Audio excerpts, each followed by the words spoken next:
Hey, welcome to Board Game Today and Graphic Policy Television, GPTV, and Brett, and in my hands is Warhammer 40,000 Sisters of Battle number 3. We're doing another joint video between the two sites because, obviously Warhammer's gaming, and this is a comic. We're going to bring our GW knowledge diving into this issue, and it's a pretty big one. It's got some key stuff on this.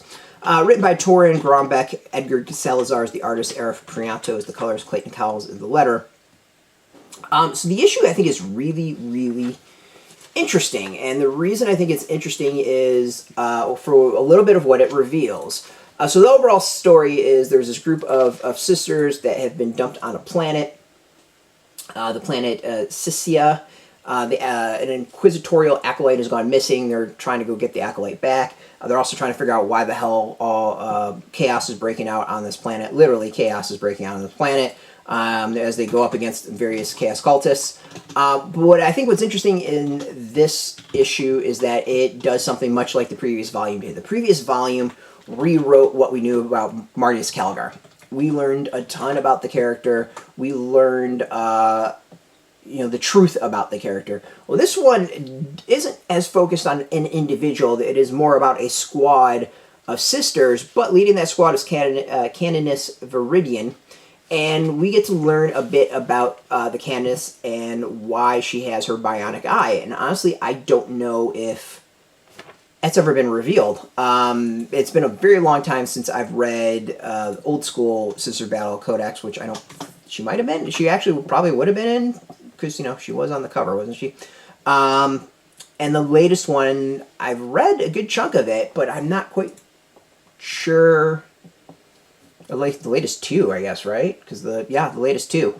I don't remember if there's any story specifically that talks about how she jacked up her eye. Well, this issue reveals that. We now know the answer to that as she takes on Nurgle at that point. But go to the present. The crew is still marching on, trying to figure out how to succeed in their mission. And we finally get a clue as to exactly which Chaos Guide they're going up against. I think it's really interesting in that, we obviously pretty much could figure out who it was. I think it's interesting is because it's one that's not necessarily on high on the radar. Let's go with that. It's especially in 40K. So yeah, it's a pretty solid issue. I mean, it's a lot of action. It's what you kind of hope for and what it's been going on. We get a little bit of revelations. There's some fake outs as to who's on what side, stuff like that. So it's a good comic. Like, if you just want sci-fi action of a la aliens running around blowing stuff up, like, that's kind of what this is. It's not getting much more complicated than that. They're on a mission. They gotta go get this acolyte. They're through the tunnels. They're blowing people up. They're shooting. They're destroying things. And they gotta go take on demons and all that other stuff. So I think the other thing that I think really is good about this, I do want to say, is that it does give a really good sense as to the Sisters of Battle and what they are about in the Warhammer 40,000 universe. For those who don't get a good feel of that or haven't had a good feel up to this point, I think this issue really focuses on their faith in the Emperor. And that's, I think, one of the key aspects of that particular army and the concept in the game. It definitely... I would say this volume has done an excellent job, especially this issue, differentiating itself between the previous volume that was about Marneus Calgar, and really drawing a line between the Space Marines and the Sisters of Battle and how they differ. And in that way, I think the series has been doing a really, really great job for that. So, hopefully people who are new to Warhammer 40,000 might have a better understanding of what the Sisters of Battle are all about. So yeah, I mean, as a 40K fan, I'm enjoying it. I've got a Sisters of Battle army that I need to go put together, so this kind of motivating me a little bit and give me some ideas. Out now in shops, so you can go get it. We got a link beneath this video. Put in your zip code to tell if a comic shop's near you.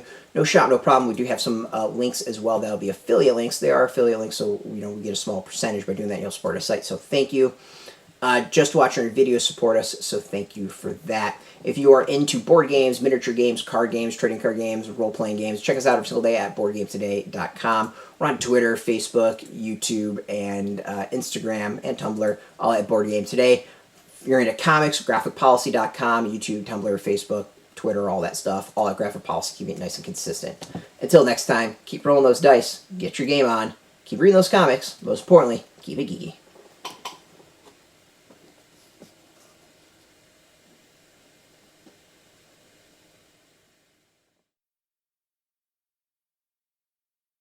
Hey, thanks for watching the previous video from Graphic Policy Television. Just by watching, you help support our site. Thank you so much. Now, if you're watching these videos, you probably care about geeky things like movies, television, comic books, toys, games, video games, you name it. You can go and subscribe right now to our YouTube channel to stay in touch and catch all the new videos, or check out our website at graphicpolicy.com. There's a nice link on this end of the video. But as always, thank you for watching. Keep on rocking and keep it geeky.